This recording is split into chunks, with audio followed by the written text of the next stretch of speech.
Today we're going to compare the amp clones which I did with the Hotone Ampero II stage with the built-in amp models.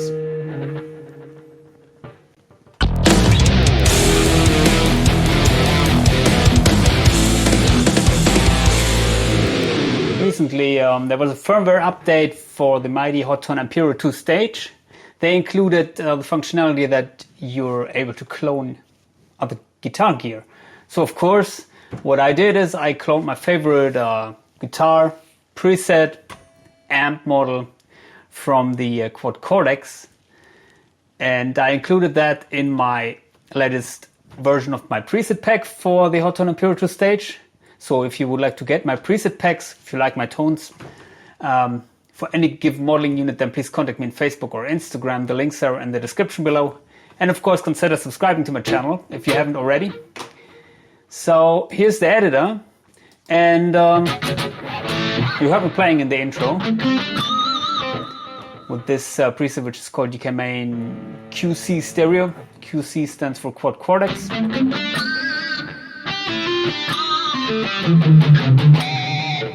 And as you can see here, it's quite simple. So it's a clone, and there is a cap, but actually you don't need it, so we can delete it.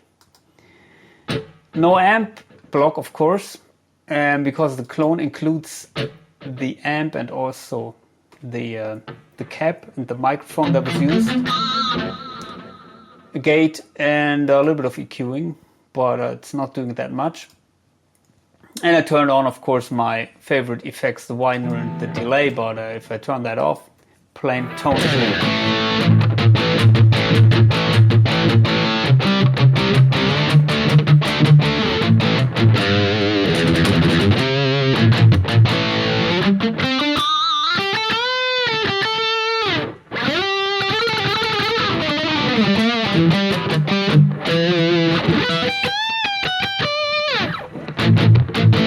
So nice balanced rock tone, in my opinion.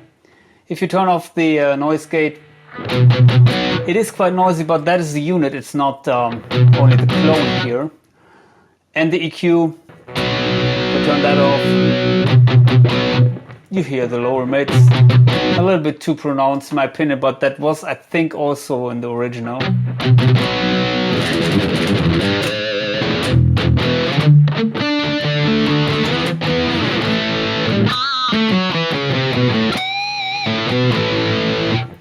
And by the way, if you're not familiar with this unit, this is, I think, the upgrade to the Hotone Ampero. And the Hotone Ampero, or otherwise, the Hotone Ampero II stage, it includes all the amp, I think, of the Hotone Ampero 1 and also all the caps. But in addition, it comes with more caps and more effects and more amps in better quality. So, of course, it's overall the better unit. And it comes with features like, well, the clone functionality, which I mentioned, but also a nice graphical user interface, nicer than the Ampero 1.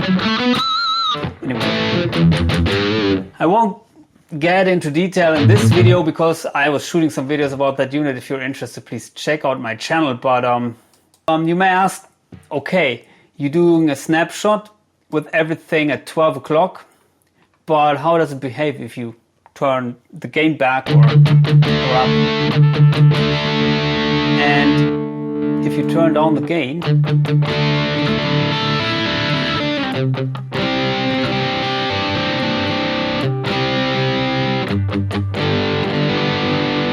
here it sounds still pretty nice.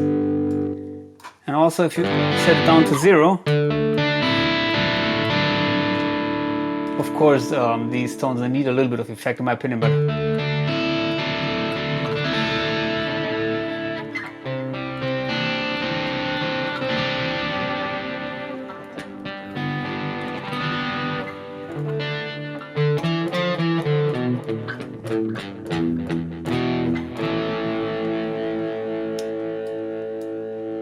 so you can get light crunch, turn off the delay.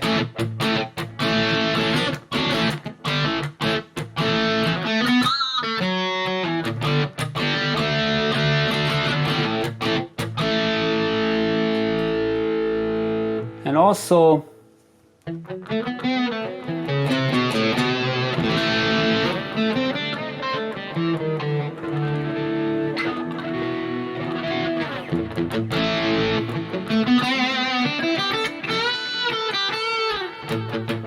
there is a little bit of a dynamic happening, but I have to be honest, it's not like in the quad Cortex or in the AxeFx. The dynamics is where this unit is lacking a little bit, I think, because I think you can hear it, you cannot get this tone really clean, or it's almost the same kind of distortion, independent on how hard you pick. So not very well reacting to the dynamics of your picking. But what happens if we turn the gain up? Well, that might be a little bit too much. So it came with that. But if we crank it a little bit more,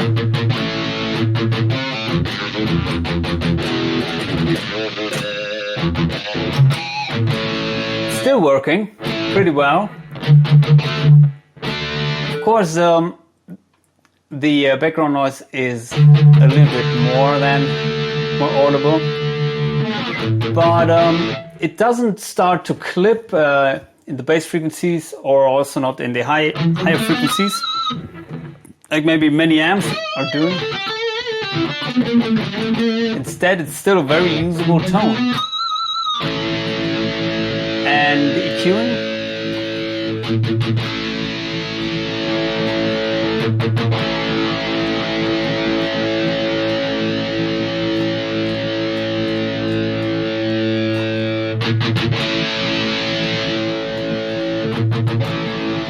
I think they're addressing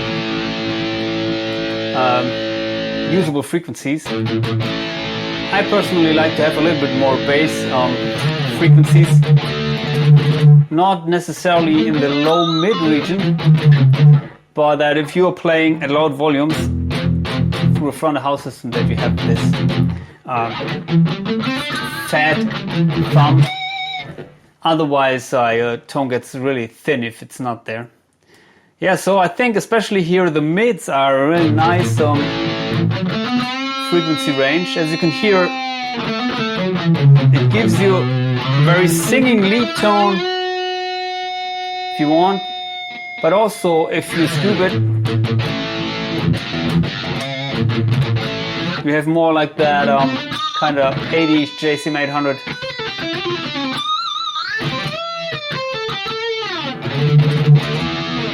Very effective, I must say. And as you can see, I didn't use the drive block here, so it's still tight, as it was, of course, in the QC, where which was the origin of the clone. But yeah, even if I crank the gain a little bit more, it stays tight, so no need for a drive block. And that is good because this unit, as I said, it's not the most powerful unit on earth, and you will get into trouble if you're using more effects here. Well, not in trouble, but then the unit will say you're running out of CPU. So in most cases it's not possible to use the whole effects train here, especially if you're using power consuming effects. And I think the clone is maybe quite power consuming. Okay, but we're here for a comparison with the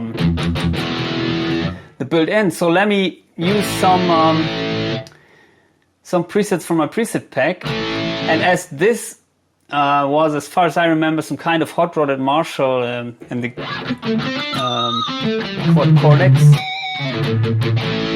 maybe let's choose first of all the JCM800 patch here. No, we don't want to save. Okay, we don't have the stereo effect happening.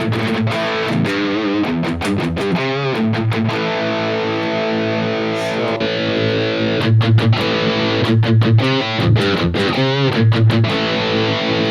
JCM800.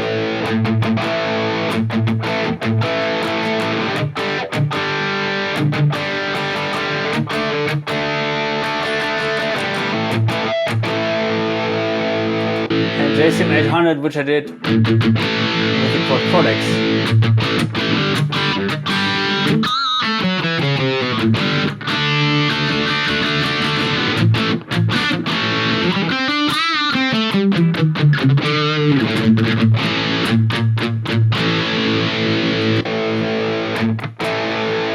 Of course, here you had to use a drive block, a cap block. I was choosing this, which is my favorite here, but of course, experiment with that. But it gets really fizzy if you don't use the high cut and or move the microphone away from the cone. So let's stick with that setting, but I'm not that convinced with the tone, I must say.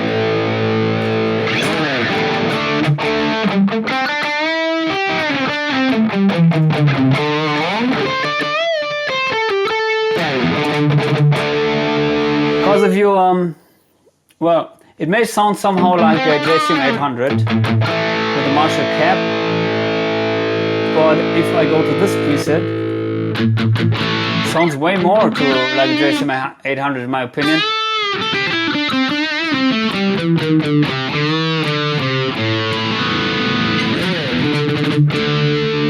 I don't say it's necessarily better sounding, but let's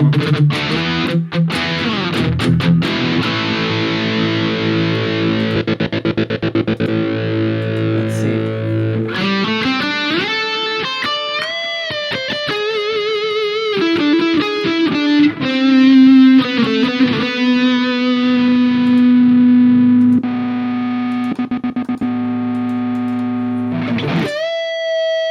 Oh, sorry, it's the wrong delay.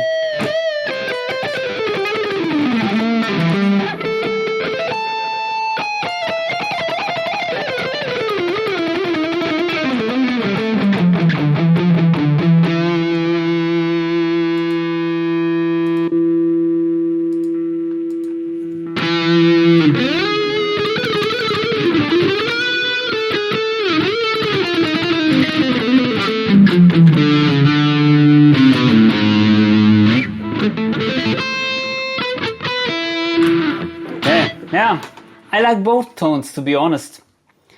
But let's see how dynamic the built-in amps are here. First with the drive block engaged. Okay,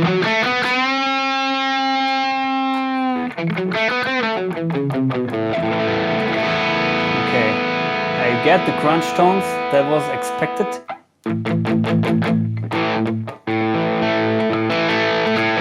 But always the same amount of gain. Okay, let's check that out without the drive block, because maybe this is okay.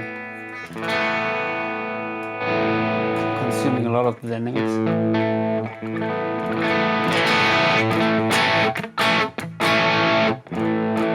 Okay, there are a little bit more dynamics here, so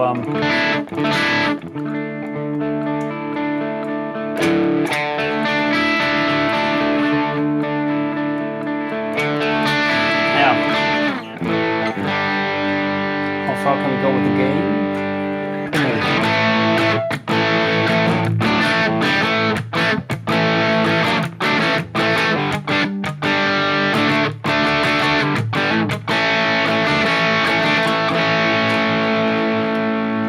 Okay, the amp doesn't bring a ton of gain, which isn't a problem because you can use the drive block. How is it here? Let's see if we can push this into high gain.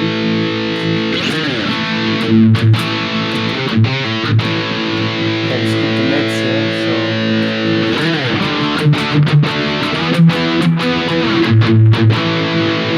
way more gain.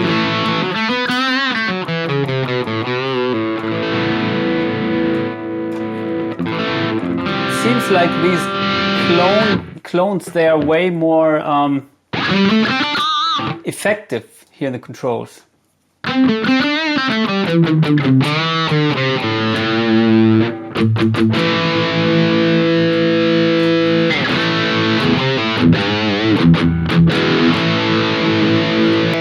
think this amp here,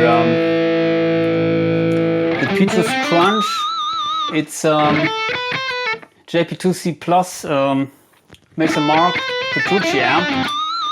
This is one of the new models that came with the only with the Ampero II stage.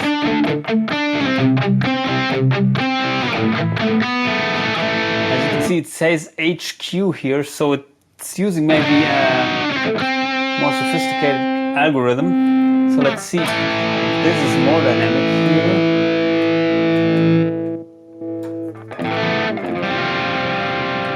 Okay, it goes.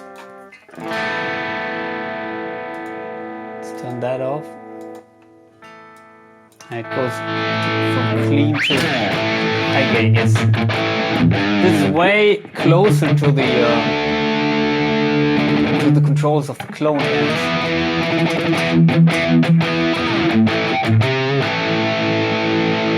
How dynamic is that amp?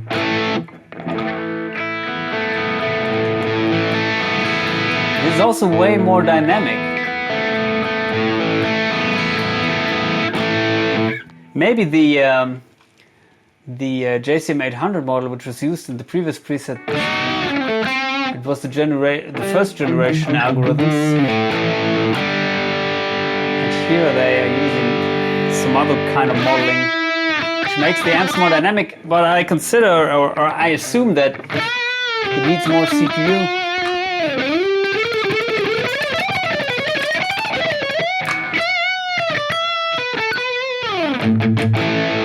The clone function is a great feature, which well, adds a lot of value to the unit, because now the possibilities are endless, because you can clone maybe everything you want and get your desired tone. I personally don't need a shitload of good sounding amp models. If I find my favorite one, then usually I keep it. The built-in amp models, they are usable, also the cabs. But I think I personally got better results using the clone function and also using maybe some third-party IRs. And I'd recommend, if you're using the built-in models, to play around with the new ones, the HQ ones.